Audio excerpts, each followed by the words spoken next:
How to look rich. Part 6. Practice walking around with a book on your head. When you can manage one, add another, then a third. Then do it in heels, low ones to start. Next, throw away anything tatty or over-detailed, and iron and starch the rest. Take off all the cheap jewelry. Buy a simple leather bag, and shoes in the most useful color for you. Red does it for me. It works for everyday life, but it won't do on the red carpet. Many moons ago, I asked the most stylish person I knew, who was a secretary in our office, why she always looked so terrific. She looked at me and said, "Starch and an iron, Cresset. I'm not bothered about looking like I come from money. I live in a small town where everyone has known me since I was a teenie, so I'd be fooling no one. I'm benefit recipient, lone parent to cleaner, from WC Parents. I just want to take control of my clothing style and shake off the rut of run ragged mum that I've been hiding in, and the general style being discussed appeals to me. I like the look. I have some lovely, cheap things that from a distance look as if I've forked out, but don't stand up to close inspection. I still wear them, but the rest of my clothes don't match the look. Would you say it's to do with confidence? You know you look good, so ooze confidence and therefore stand out. I swim. God, I hate this MN obsession with old money. I far more respect people who made it themselves. And I think a lot of it is about expensive stuff. I spend money on the things I wear a lot, so boots, jeans, jumper, coats and bags. I also find I look after items that cost me pound a lot more. But I also like a bit of bling, and I love a designer handbag or three.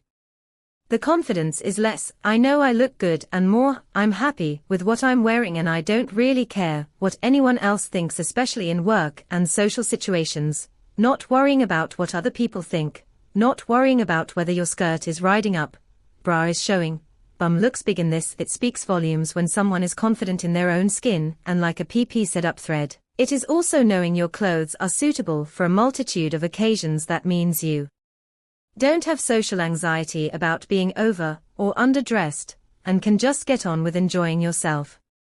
Confidence definitely helps. It means that you don't feel the need for logos, or too much makeup, or tight uncomfortable clothes, or shoes to feel good. But as Cresset has said, it's about thinking and effort. So analyzing what you like and feel comfortable in, getting rid of any clothes that you don't actually like, don't flatter you, and that you don't feel comfortable in. Buying fewer, good quality clothes that work together, and maintaining them and making sure you dress right for your lifestyle. I'm obsessed with capsule wardrobes, but sometimes they make people fall into the trap of thinking they need to have a trench coat, an LBD, and some black heels, which really won't work if they're not your style. But building a capsule wardrobe of clothes that you like, which fit in with your style, and which work together, so a limited palette, will make you feel more groomed.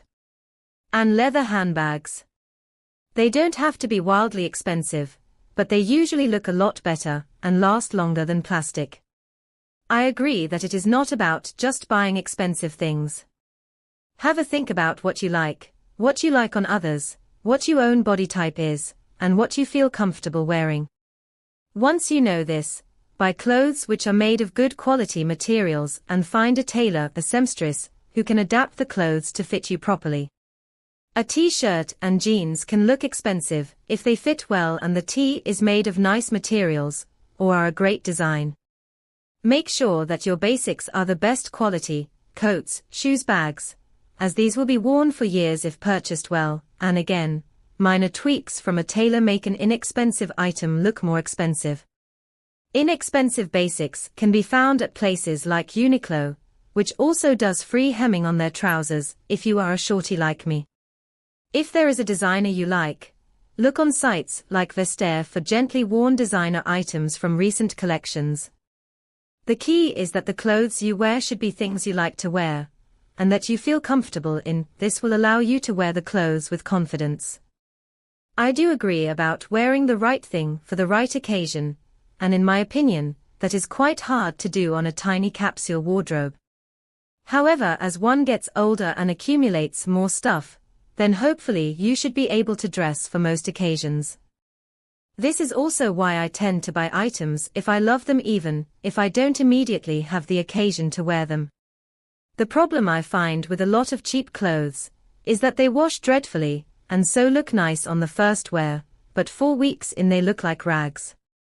I also think it is important to declutter your wardrobe and not to hang on to stuff from years ago if you never wear it. Most things date. I hope you are enjoying today's video from Mother's Narrative Network. Please like, comment and subscribe for more daily uploads. Confidence is learned, but much of it is fake, and learning to stand up straight, not military posture, but shoulders and chest lifted away from the pelvic girdle, to maximize the space between rib cage and hip bones, gives most people a better shape and a more elegant carriage. And then, even a basic pair of jeans and tee look better. Eliminate the unnecessary, or the ornaments, and concentrate on the raw elements. After that, think about the person you are with and talking to. Trust me, the harder you work on forgetting you and making the other person feel great, the higher they will rate you. What's more expensive though? The coat you pay £600 for and wear 600 times, because it makes you feel $1 million. Or the coat you pay £99 for and wear for a season. If I buy a turquoise pink summer dress, I might buy a pair of sandals, shoes in a color to match from M&S, if I can find them. I wouldn't buy a pair in that sort of color for £199-ish from R&B, because I wouldn't wear them enough to justify the cost. But I would pay £350 for something like the Gucci loafers I posted up thread, because I'd perhaps wear them 350 times. Just ask DP what he would consider a man would need to wear to look expensive. He replied men don't notice all that ball locks, but the things he does look at are shoes, wallet and watch. Be slim. Wear natural fibers in natural colors. Wear things that can't immediately be identified by the store they came from. Layer cleverly. Have really good haircut, really good shoes, really good accessories. Spend money on good trousers, or jeans that are cut to fit well. It's a little more complicated for men than your DH is making out. Don't 13. But it is easier as there's less social pressure to be fashionable or decorative, a message also contained in the Dress for Success book mentioned above. What is needed is a really good suit in AA non-exaggerated style and natural fabric. Mark of good fit is not gaping at the back of the collar. Non-shiny ties. Good cuff links, good watch. Good shoes, well polished. Only brown in the city on Fridays. When not in a suit, then probably fairly preppy, or something that would look at home on a yacht. Buy clothes that really suit you, whether or not they are in fashion. I have a cheap dress bought from a local gift shop that has been commented on so many times. I wear it loads and it cost about £15. DH took a photo of me in it once, and though I am short and fat, and it's a maxi dress, the photo was of some willowy babe. The cut just hid the bad bits and accentuated the good ones. This thread is disheartening. It's like going into somebody else's house and seeing how perfect it looks, then going home and hating your own. The truth is you don't notice the minor imperfections on other people or in their houses. If your clothes fit nicely, you're clean, hair is tidy and you wear what suits you, then you can't go far wrong. Yes, too much makeup or bling can spoil a daytime look, but don't overthink the rest. Also, here's another thought. A lot of my friends often only see me when I've made an effort and we are going for dinner. They describe me as well-groomed and having good style, etc. But I look very different doing the school run. Being perfectly polished is not something I can keep up with daily. Maybe the lady you saw was having a good day, and on others she might do the school run dressed down and her hair in a messy bun. I don't agree with some things said on here. There is no one single formula for looking good that works for everyone. I can't do polished, or expensive or whatever, nor is it my intention to look so. The idea of wearing a Roland Mouet dress, Jimmy Choos, and have perfectly coiffed hair, and makeup can be the death of me. I can't do it. Even if I look good in it, it's not me, and this is very important. Being comfortable and confident in what you are wearing, knowing what works for you, both in terms of fit and style, knowing your style identity, and staying true to it is what people notice. Picking some tips, inspiration, and evolving while still staying to your identity is essential, but copying a look blindly without having any association with it is what makes it look all wrong and give the impression of being an imposter, a fake. Bit off topic, but I think the most important thing is loving how you dress and having the confidence to wear what you love. The two friends whose style I always admire most, one wears Victoriana, always in frilly lace and velvet, and the other is really boho with loads of clashing colors and patterns and massive scarves. But they are so wholehearted in how they dress. They always look great, and as though they get real pleasure from their clothes. A tan helps, I think. By that I mean a real tan. Fake tan, for the most part, looks very trashy, and it very rarely looks real. Flattered that anyone should think I might know my stuff. You wouldn't pick me out as I am the ordinary, and spend my life in dog walking and gardening kit, not unsuited to painting and decorating. If there's a secret, it's looking at people and deciding what looks now. I love looking at pictures, proportion, color and shape, and I waste hours doing it. And I have stuff that goes back years, my great-aunt's clothes, and bits that I bought as a student, and from days when I styled a band in NYC in the 80s. Even if I had lots of money I don't, but enough I would not buy lots of things. But I look after what I have and love, and even if the color and shape doesn't speak to me now, I'll put it away carefully and bring it out when it seems right again. No knack to knotting scarves. Currently they are all large and wound around the neck or shoulders, so longish. Colors are neutral, but tend to follow this season's palette, mine, not imposed. I just go off stuff. I stopped wearing skinny jeans this autumn. Went back to a classic Levi 501 looser leg. And I have suddenly turned off loose, untucked shirts. Tucked in and smooth now looks better. Small square scarves, folded into bandanas, in the neckline will look better in spring than big bulky ones, I predict. Narrower tops, lean but loose leg shape. Gone off earrings big time. But the rules of polish don't change. An iron, clean and tidy, and I think it is always worth keeping fittish and reminding oneself to stand properly, so you can breathe freely, walk without lumbering and chat comfortably. Your body is the first and most important thing. Very apologetic to anyone who is suffering physical disability or injury.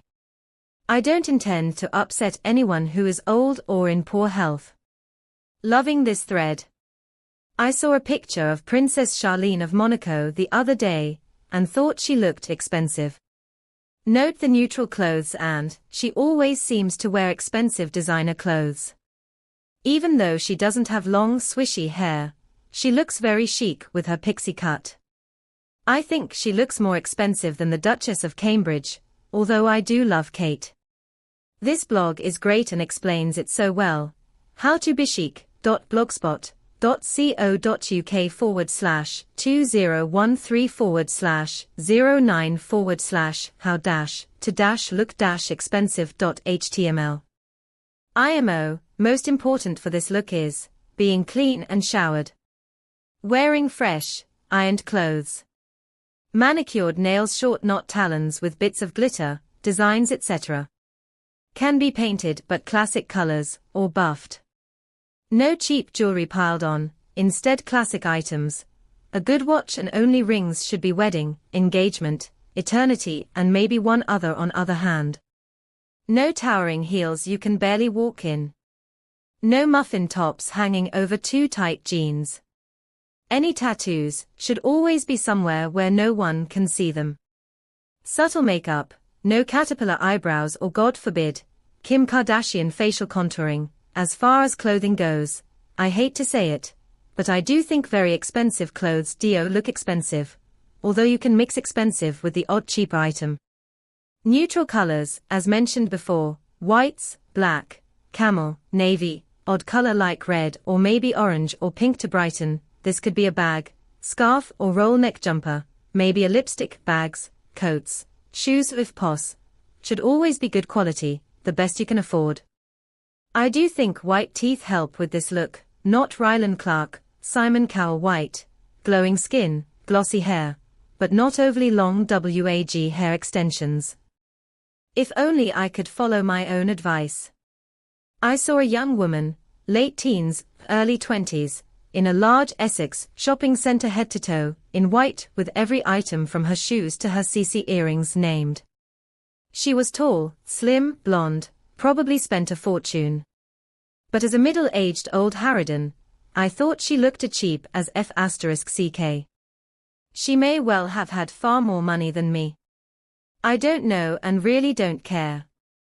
There's another woman I see, never spoken to, but I often try to catch a sight of her labels etc. She is tiny, blonde, very pound sports car. Dark fitted jeans, leather jacket, huge diamond. I have no idea what brands she wears, and probably wouldn't recognize them, unlike Miss Sportswear. She isn't written all over. Her jeans might be Primark. Her diamond might be CZ. Her jacket might be her sister's. No idea. But she looks the part. I could stop my home dye and go gracefully grey, I reckon. I am not going to sit in the hairdressers, but total strangers say my hair is lovely preen.